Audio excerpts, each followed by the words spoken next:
Hey, good morning. How you doing? Matthew Roman here, coming to you live from our top secret bunker here at Lake 16 in Washington State. So, I've got a few subscribers, friends and family, and some people out there in the world have somehow seen my videos and been kind enough to subscribe. And God bless y'all, and I feel so motivated, all 8 of you. Thank you so much. I feel just very motivated to keep doing this. And I'm going to try and put out a video every day about something or another. I want to just give like quick updates about the world and what's going on, and just try and, offer a word of encouragement. While at the same time keeping you informed if you're not following the news or whatever, and I want to talk about other interesting stuff, and I'll make a video about talking. So anyways, this is just a quick update. Mostly facts with a little bit of opinion. So here we go.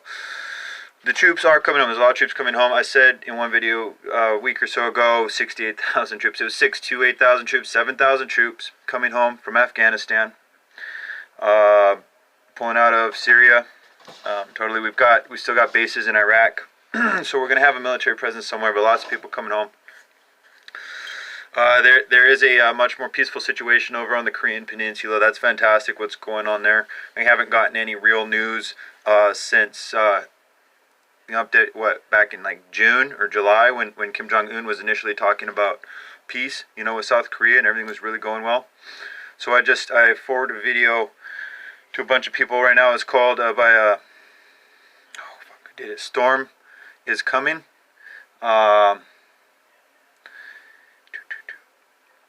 I didn't write that one on my list. So what I want to say is the troops are coming home. Praise God for that. And there's a lot of... So under the Obama administration, there was what was called the purge, where he got rid of people who wouldn't follow his criminal orders. And mostly conservative types. And General Flynn was one of the people that was fired by Obama, and he went on Al Jazeera, and he exposed Obama's part in formulating ISIS and his role in everything that was going on in the Middle East. General Flynn blew the whistle on that from the beginning, and I don't know if most of you were aware of that or remember that, but yeah, General Flynn from the beginning, he seems like a true patriot, someone who defend this country from enemies both foreign and domestic. So there was this purge, lots of people were released from the military. You heard them about something, maybe I've heard something about them during his administration. They weren't able to fill their quotas, the military recruitment quotas and stuff, and they're all short-handed. Well, that was why, because he got rid of a lot of good people. So, but if you ever watch the show 24 and NCIS and shows like that, we get fed the idea that there's these like terrorist cells in our country. Just hiding out, or even like KGB agents that have been programmed to wait and trained to wait until they're triggered or whatever. So, but it's my speculation that if there was a purge of good people from the military, that they at the same time or in the same likeness would formulate groups to try and create a difference here at home, having been unjustly terminated from their livelihood and their profession and their passion. I don't think people let that go. You pour your life and your heart and your soul and your blood and your sweat and your tears into something, and someone gets rid of that because you won't do criminal acts. Someone tears that away from you and cuts your legs and your livelihood right out from under you. I wouldn't take that lightly. I wouldn't just lay on my back where they left me and say, gee, that was nice of them. So I think there's a lot of good people, and General Flynn and others. I don't know about Mattis. I don't know what to think of him. Moving on. So troops coming home. Why would the troops be coming home? So if there are large-scale arrests of high-profile targets such as James Comey, John Brennan, Obama, Hillary, all of them, these are very, very rich people with ties around the world, and criminals, really rich criminals all around the world, have investments in these people, and there's going to be all sorts of cutting of the losses, as well as hedging the bets, as well as people turning state's evidence, and there's gonna be really interesting stuff going on if these arrests are legitimate, and they are gonna happen. Now you got things like Dick Cheney, right? So he was head of, what was it? It wasn't Blackwater. It wasn't the Blackwater mercenary group. It was one of those other ones. I don't recall, but So they run mercenary groups. They own merc companies. They own these industries which make billions of dollars selling violence around the world, going in and forcefully taking care of competition for other criminal actors. These people won't go quietly into the night if they can help it. And then so you have other stuff like the people that exist around these criminals. You have their family members, you have their relatives, you have their friends and associates. And a lot of these people ain't gonna believe that these criminals are as guilty as they are. They're not gonna believe it, and they're gonna defend these people. Then you've got the ignorant masses which voted for these people and put them into office, who just won't believe it, can't believe it. It's a whole another 5,000 videos why that's the case. But we need to understand that there will be tremendous fallout if these arrests do take place. We got to hold on to hope. Now, while it maybe this Q thing is the greatest, this QAnon is the greatest psyop that's ever taken place, and we just got to be watchful. We can't give up hope. We can't give up hope because God is in control, and I try to follow every aspect and dynamic of the news and what's going on that I can. And I can't give up hope. I can't sell out to the fear. I've done that before, and it's ruined years of my life. And it probably is what ultimately cost me my marriage.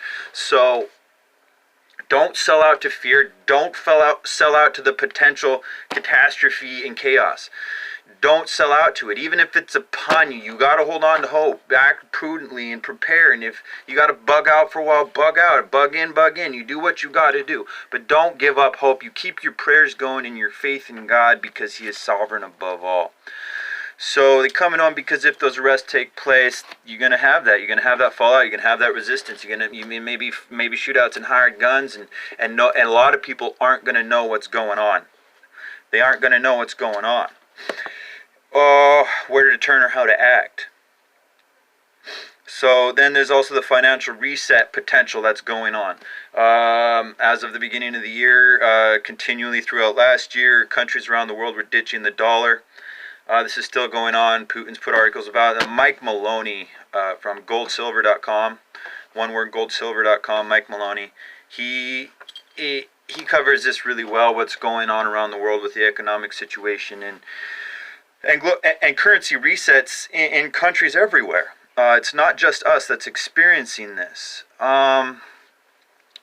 So financial reset, we can't get our troops home if they're in hostile territory or territories that are currently only friendly because of the power of our dollar. We can't fill up our ships. We can't refuel our planes. We can't restock on ammunition or whatever our guys and gals need to take care of themselves to get home. We need to get them out of unfriendly or potentially unfriendly territory before a reset takes place. That being said, if a reset does take place, there's going to be craziness in the streets. There's going to be people. So first of all, government shutdown is going on, and if it lasts into February, people are going to lose their food stamps. And that'd be just it'd be a sample of what we would experience with a currency reset, except that might just be the same scale, because at least 10 million recipients of food stamps in this country, and that's 10 million people and their families that depend on these food stamps or depend on them to some degree or another. So you're looking at, honestly, an honest, moderate estimation, a good estimate would be about 20 million people, men, women, and children, who rely on food stamps to one degree or another. That's going to be huge. If the government don't turn back on by February 1st, and within the first week or two of those people not being able to receive their food stamps, there's big news, big stuff happening. Boom. Who knows? All right, because I made a video a few minutes ago explaining that lots of people on food stamps, most people on food stamps are mentally deficient in some manner, they don't have, for whatever reason, inoculations, vaccines, chemicals in the water, in the air, in the food. They haven't developed the ability, the mental capacity to organize and orchestrate their own lives. And they don't respond well to stress and unpredictable situations, and they will panic. And you have the other group, the other big group of food stamp recipients who are degenerates, derelicts. They don't want to participate. They're criminal by nature. They're lazy and slothful. And if they're forced to do something, they will take the easiest route out, which is violent. I'm going to take what I can from who I can. They're predatorial, derelict. They're just not all quality people. I'm not taking that to say this everybody. There's a lot of really good people on food stamps. I've been on food stamps for a lot. I'm not saying I'm a really good person. I'm just a dude. But there's lots of really good people who... My mom was on food stamps, and she's a saint. She's a true saint, yo. And she was on food stamps. There's a lot of good people that have to go on to food stamps because of the criminals in power. What I'm saying is that there's a large amount of people that won't handle the loss of their food stamps intelligently, resourcefully, or calmly.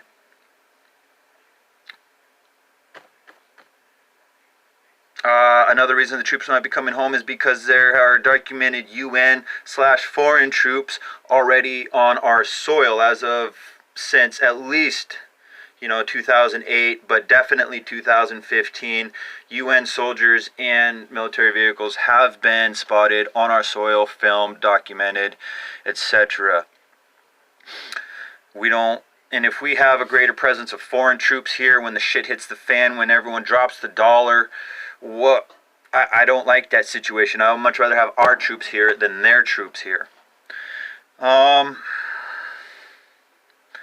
So on to the economy. Trump's apparently pretty close to making a deal with China. That's a very good thing. I don't know the dynamics of the deal, but it sounds good. I don't know if making a deal with China will have any effect on an economic reset, financial reset, but it's a good sign, for afterwards, at the very least.